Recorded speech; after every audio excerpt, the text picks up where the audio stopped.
Hello there. I'm Scotty. You're not welcome to my end of the year videos.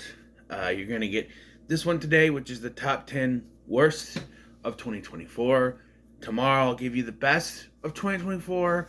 On New Year's Eve, you are going to get the my ranking of all the horror movies that I will from 2024 that I watched. I'll rank all those for you. There's 21 or 22 of those. And then on New Year's Day, you're gonna get my video on all the steelbooks that I bought in 2024. So look forward to that. I was going to do a 4K one, but I feel like a lot of the 4Ks are going to be steelbooks. So like maybe a couple of regular 4Ks. I got True Lies and Abyss. I don't think I got any more other 4Ks. So yeah, they're all going to be steelbooks and they're all going to be in that video. So I'm not going to worry about the 4K video at least this time. So yeah, we'll talk about the worst movies I saw in 2024 that came out in 2024. Yeah, so just to preface this, there are quite a few movies I did not see. I have not seen because they came out so late in the year. Movies like Gladiator 2, Wicked, stuff like that. Y2K. I refuse to watch Y2K because of Rachel Ziegler. Fuck her and her woke bullshit.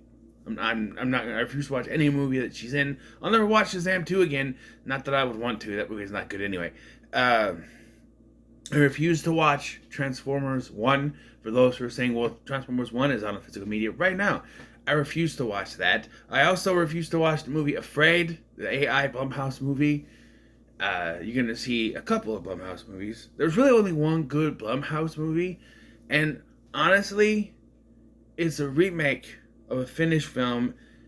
It just the feel of it. It feels more like an A24 film than Blumhouse. It feels like they made this movie and Blumhouse bought it. It feels more A24, but we'll get to that. That's not in this video, by the way. But I refuse to watch Transformers 1 because they decided to retcon the origins of Optimus Prime and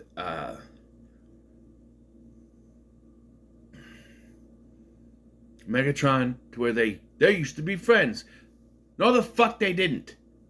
I'm not believing this bullshit. I've seen a lot of positive things coming out of this movie. I'm like, you guys are not real Transformers fans if you believe this retcon bullshit. Okay, they were never friends, always enemies. I hate that trope too. Oh, well, we used to be friends, but now we're enemies. X-Men did that. X-Men, it worked, except for in the movies, where, well, the first few movies it does. And then in the remake, they're like, oh, and then not the remakes, but like in X-Men First Class, right? Oh, we are the best of friends. They literally knew each other for like a month. And they're like, oh, but we are very good friends. You knew each other for a month before everything went down. Because they're trying to do too much origin. Anyway, quite a few. Stop motion was on this list because I didn't particularly care for it. A lot of people were putting it in the best of the horror of the year. I didn't care for it. It used to be on this list. I took it out of this list as well as the horror list because it's one of those movies that I wasn't able to hold my attention, like Monkey Man. And I did a review on it, and I guess my review is not fair. I could delete the review, but I may do a revisited in the future. So, I don't know. I don't know. I don't particularly care for it. And then I tried to watch Monkey Man, which also won't be on this list because I took that out of contention. Because, again, it's getting a lot of good buzz, but I couldn't get into it for one reason or another. So, we're going to talk about the worst now that I'm done rambling. So, these are the top 10 worst. I need my list because one of them I don't own. Alright. Number 10 is on here because of necessity. Otherwise, this probably would have been stop motion. I don't know. It's Joker 2. Joker 2. Not calling it by the stupid name they gave it. I was surprised that I actually liked this. Because I hate the first one. But I think it's because, I went through all that hate in the first one, and now I understand the world that they're in. I don't know. And the musical part helps. If there was no musical stuff in this movie, I probably would have hated it just like the original. I'm a fan of musicals, and I like what they did with it. But the musical part is only there to hide the fact that they really didn't want to make another movie and were forced to, and they had no plot. The first film, the first half, I should say, they're in Arkham Asylum. The second half is just a court trial, and nothing is really happening. So, yeah. I'm not surprised it was only number 10. So, number 9 is going to be Night Swim. First Blumhouse movie on the list. First of two.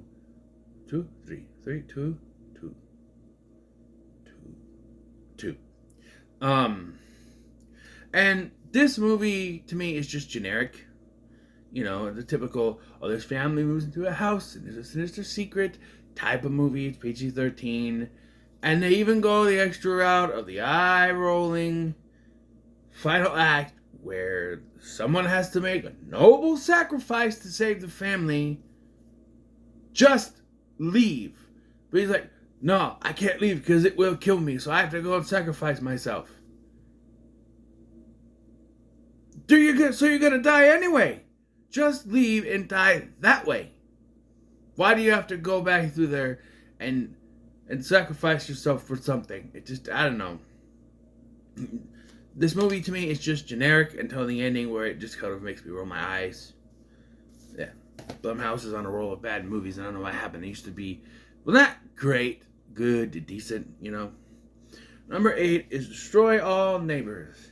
And this movie is just annoying to me because it's this guy who wants to finish his big music film, but he's always getting interrupted and he's accidentally killing people. But then that would be something. But they actually have these people come back to life as ghosts and he can see them. And it just doesn't work. Add on an Alex Winter performance that's very annoying of this Russian character who was his neighbor that, you know, you could have just written the character off, but he just becomes so annoying. Look at like this the whole movie. Like, if they did not have the whole thing where they come back as ghosts to talk to him, I think it would work better. It just gets annoying to me, and I never want to see this movie again. Number 7 is going to be Founders Day, a ripoff of Scream and Thanksgiving. You know, it's like, oh, we have the Scream tropes used in there, but also let's rip off Thanksgiving, and that's really what it is, because it's a whole thing about a holiday sacred to this town, like Thanksgiving, where it's important to this town because of something that happened the year before. So it's kind of like that, and you have this killer, and it's just stupid. It's a stupid little slasher I watched on Tubi, and I just don't want anything to do with it. So, as you can see, I don't remember enough about it to actually go into it, but I know I didn't like it.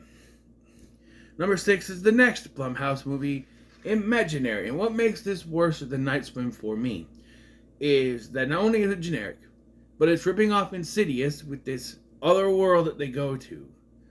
They even have a wise old lady, but guess what? Here's the twist. It's not like Insidious. She's in on it, and she's bad. Who cares? She dies right away after that. And just, I don't know, the big CGI bear at the end, and I don't know. We watched these back to back, my son and I, Night Swim, then this. Of the two, I said, Night Swim, that's a middle of the road movie if I ever see one. This one, I'm like, oh God, you gotta be kidding me. So many times in this movie that my eyes were gonna roll out of my head, I felt. No. Just no. No. Alright, we're in the top 5, or bottom 5 as we could say, because these are bad movies. Number 5 is The Crow. Yes, I watched this movie. I did a short little blurb review of it. No spoilers. But this was just... honestly, if it was just another Crow movie, and you didn't use the name Eric Draven, it'd still be bad, but it'd be higher up on this list. Like, it could be 9 or 10. Because you had to besmirch the name of Eric Draven, drag it through the mud with this movie, It makes no sense why the character is Eric Draven. You didn't even follow the character. He's not a musician. He's a drug addict.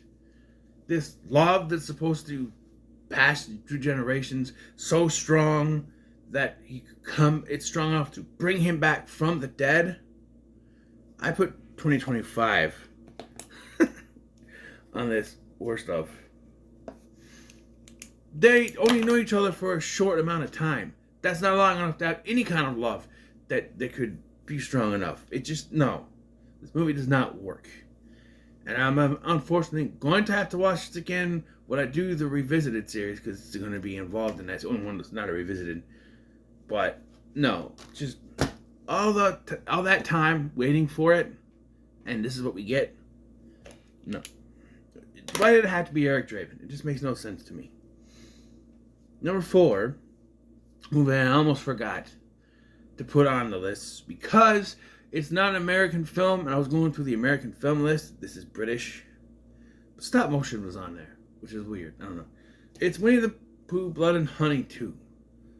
Now, you're wondering, why is this not number 1? Because the first one was my number 1 of 2022, or last year, or whatever it was.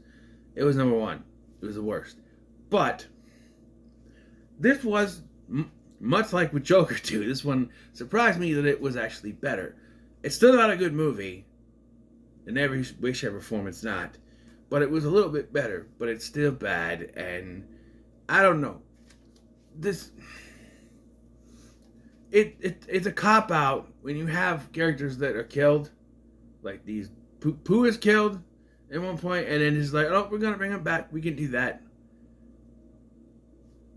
Where's the suspense with that? They're like, we're never gonna believe it now because we're gonna go into the next one and you kill him off. Oh, they can just bring it back, right? There's no suspense in that. You're gonna no.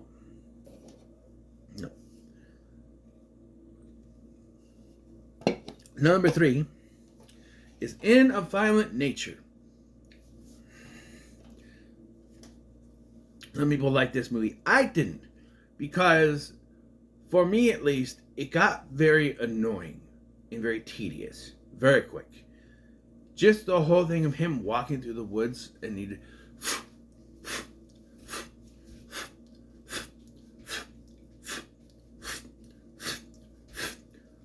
For most of the film, it gets annoying. Very fast. And when you have a movie that's from the killer's point of view, it could have worked, but then in the third act, you switch the point of view then to the final girl because you didn't know how to pull that off or something. I don't know.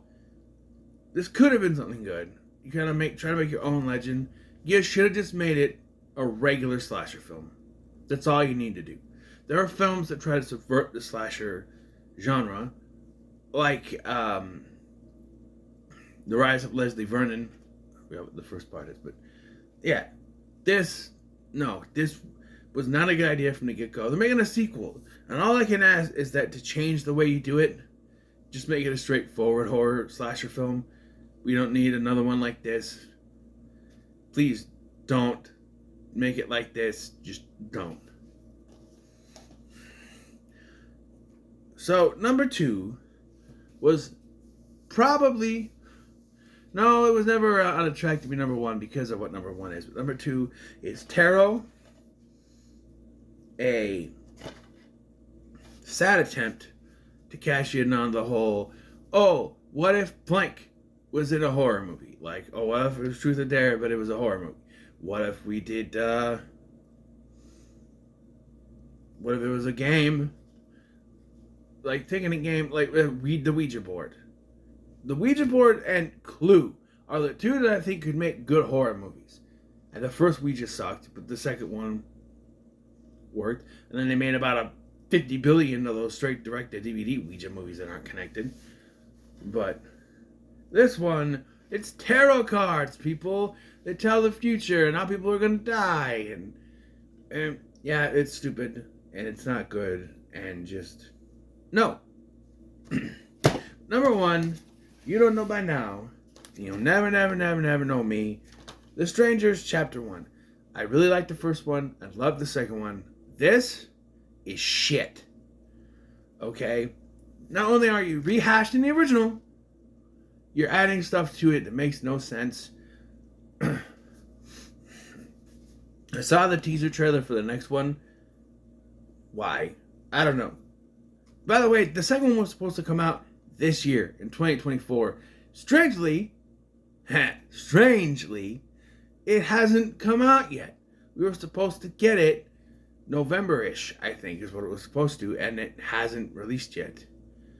I have a feeling the next two are just going to be released on VOD and then eventually direct to DVD and Blu-ray, because I don't think they're going to... There's no way those two movies are going to do anything at the box office. There's no way, because this sucked. But they already made them. They might as well release them and give us this trilogy that we never needed. So, you should have just made a sequel to The Strangers Prey at Night. And I can say that about this, and I can say that about... Was there any more that I was gonna... What's the...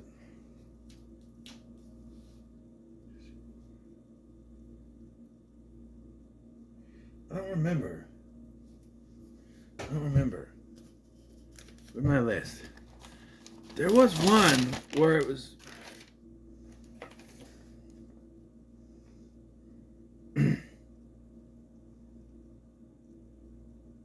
Was it Alien Romulus? Where I was like... You should have just... Yeah, that's what it was. You should have just made the direct sequel. Although people like that movie, and it's fine. But it is not on this list, obviously, because this is number one. But, like, it's one of those things where it's like, you know, you should have just gave us the sequel. I guess a lot of people like Romulus, but to me, I would rather have seen a sequel to Prometheus and Covenant, where this just gives us a sequel to Prey at Night. I know they were technically dead, but you could have done something with it. You know. There you go. My worst of 2024, right there. Mostly horror, except for one. And there's going to be a little more non-horror in the best of one, but yeah, that's what this is. So, what are your thoughts on my list? What are your top 10 worst movies of 2024? Let me know in the comments how much you like, share, and subscribe. Thank you for watching. I'm Sky, and I'll see you in the next one.